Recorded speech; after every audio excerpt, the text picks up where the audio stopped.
Thank you, Rejoice, for joining me here. It's lovely to have a conversation with you, and we wanted to have a chat about the unit that we co-facilitated together. It's a CPD unit at Bournemouth University, which is called RAW, Resilience, Advocacy and Wellbeing. Now, we did that in June 2022, and we had 18 participants on the course. All of them were women, probably in their 30s to 60s. They were all in leadership positions in health or social care jobs. They came to discuss RAW with us, resilience, advocacy and well-being, to identify their own resources, but also look at the organisational context. And I think when we started those conversations, there was, we may call some frustration addressed by them, if not anger, towards the term resilience in particular, and how it's been politicised by the organisation, but also by the media and the government, where for those in practice, the tension arose of being perceived to be not good enough, not to be resilient enough to get on with the job, even though we knew that there were budget cuts, there was a global pandemic that was impacting so much on these women in their practice. And I would like to reflect with you and hear from you about the conversations that we've had with the women and how they reclaimed the term resilience, which was a really powerful and such an invigorating conversation that you had. Could you tell me a bit about it? Okay, thank you, Tilia. It was really a pleasure to just listen to women in care work, if we could put it like that. Yeah. Taking that pressure, like you said. And I think what came out strongly from the participants was that apart from the pressure to talk about resilience, to be resilient without really getting that understanding and empathy from leadership.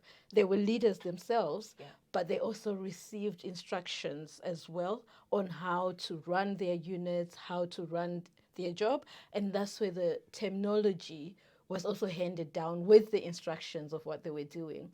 And you rightfully mentioned that there was a lot of, I think at the beginning of the exercise, what came out strongly for me was that I think if we could say out of the 18, about 15 of them had a negative perception about the word.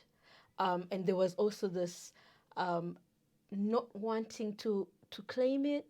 So when they started, there were outright words such as, I do not want to talk about that word. It creates a reaction, tightness in my stomach, in my neck. So there were physical reactions to the word that just shows the strong relationship that they had in terms of the word and what it meant to them. So in trying to unpack, what we then did was we asked each person to share their reflection on the word, what it meant to them in practice, and how they had experienced resilience in their workplaces. And I think that really unpacked a lot of things around the politicization of the terminology. And I think what stood out also was that we had created a safe space for people to really voice their frustrations or their anxieties around the terminology, and also the group dynamics, because they were all women going through not the same, but kind of in the same industry and facing this word that they were trying to unpack. So for me, it was really an interesting time to hear from the frontline workers and people their lived experiences of this word. What also came out was that there is kind of, there is not really that discussion. So there's the handing over of tasks, there's handing over of what is expected. But simple things, for example, you mentioned that we have framed this discussion under the context of stress, where the whole world was going through this difficult period, and the word was used as a way of silencing. So that came out very strongly, that instead of you claiming that you were tired, which most of them were, because there was understaffing issues, there were issues around their own personal safety. You mentioned that these are people that have families. Yep. So all the stress in addition to the role that they had to play. And I think for me, what also came out was the gender dimension of it. We are talking about women that not only have this job that they have to do, but there's this connotation around their caring roles as women, in addition to their professional jobs that they were working on. And in this was embedded the word of resilience. So you had to be the strong woman that could go through it, plow in it, and the shame around not being strong enough. Yeah. They had to deal with home issues. They had to deal with their own personal fears as people that were going through this pandemic, and there was not support. So issues around support coming from their organizations and empathy to understand that this was a moment that no one was prepared for, a crisis like never before. So I think having that space of being heard was something that really made the women to really speak out about the gender dimensions, like we were saying, and also not being able to have that space and time to transition from work to home. And also this working from home, bringing work into their own personal spaces and being expected to be resilient in it. So there was a lot of resentment, a lot of ambivalence to, do I accept this term? Is it according to my own terms? So when we give them this space, we kind of give them a space to explore their feelings with this word, what it meant to them in their individual spaces. And it was quite interesting, like you mentioned, what really came out of the discussion. There was also a bit about this group, not only just that it was women of what you may call women of a certain age who could identify with each other with their caring responsibilities, either having children or caring for older parents, family members. But there was also that added layer of complexity for some of them who were coming from an international background. And I think we had quite an international group. We had some international nurses there. And they brought out the issue of actually resilience is somewhat connected to not just your organizational support network, but also to your family support network.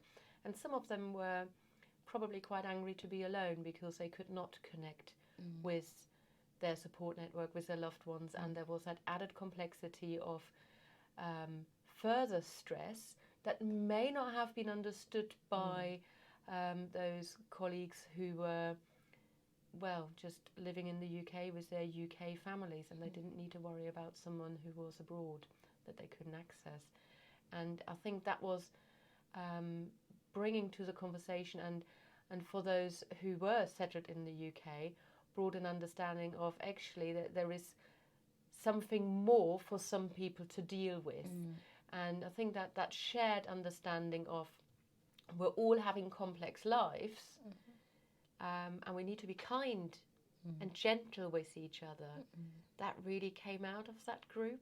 I found that actually probably quite beautiful how they nurtured each other. We facilitated a conversation where they were able to express their anger, their fears, their worries, their frustrations, and then they transformed that into something that we then coined reclaiming resilience and taking that term back and owning it. Do you want to say a little bit more about that? How they got to that space? I think, like you rightfully mentioned, the act of them being heard in a supportive environment. I think there was a lot of support and a lot of empathy, a lot of seeing the person behind the task, behind the title. So being heard, being seen, and in a safe and accepting environment kind of allowed people to deal, to unpack, and also to have a reflection of what the word meant for them. And that was then the ground from which they managed to then take their own responsibility and show their agency. Because when we were talking about this, we also looked at how they had managed to hold their head high. Nothing collapsed.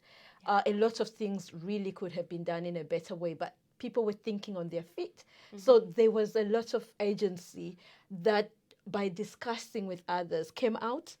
So with this whole thing of blame and shame that had initially linked to the word, when they spoke about how they came out of this stronger and how it was natural, normal for some of them to, it was not just them as an individual person who has been pathologized by not coping, and understanding that resilience can mean something this day and another thing the following day, depending on your circumstance at that moment, meant that they could sit in with it and understand that the days will not be the same. There were days when they'll be more resilient and other days when they would need to the support from their team. Yeah. So then that brought in the whole system around it. And I know we've explained the theory about it, but that whole ecology around care networks. So even within the organizations, when they were feeling stronger, they could help those who were not feeling very strong, particularly in that moment. So that then brought out the dimensions of resilience, that it's not this one straight jacket, one way of doing it, but that there was, you could take it in any way, as long as you're caring for yourself and for others. And in that way, being aware of your own strengths and weaknesses and weaving it into the support system within the organizations. So after that discussion, they felt that they had something to work on, to build on. And so they felt that they could reclaim this word and use it in a way that best reflected their own interests and the interests of the people that they were caring for, including their families. Yeah. So I think what came out of that conversation then was some really good and valuable responses of how those participants would have liked would like to develop organizations, teams around them, and maybe even in the widest sense how they would like to develop society. And what really stood out for me were the responses around the trust from the team around them, from their line managers, from supervisors, the wider organisation, to just get on and do the job and do it well, that there was a willingness to be trusted, to not get it wrong but do it right. Yeah. They wanted to celebrate successes when things went really right. They wanted that to be recognised and to be celebrated, because actually there were really, really difficult times, and as you said, we had to think on our feet, and things of course went wrong, but there were real successes and they wanted those to be celebrated, and to be celebrated those in the future. The other bit that was really standing out for me was that our participants wanted organisations as a whole to be transparent and honest with their staff, and have that through the whole organisation, and have clearly communicated if there are tough times ahead or difficult decisions to be made, as we all know will happen in any organisation, that needs to be honestly and clearly communicated, and omitting issues of shame and blame towards members of staff. And they clearly wanted to have access to resources, because you can only do the job well if you've got the resources, and resources also include time and staffing, and maybe having that room where you can go and have a quiet moment.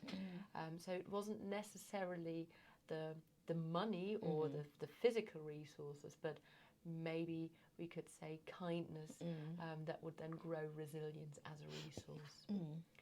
So that's probably the learning points I've taken away, and I would like to do some further work on in the future with you.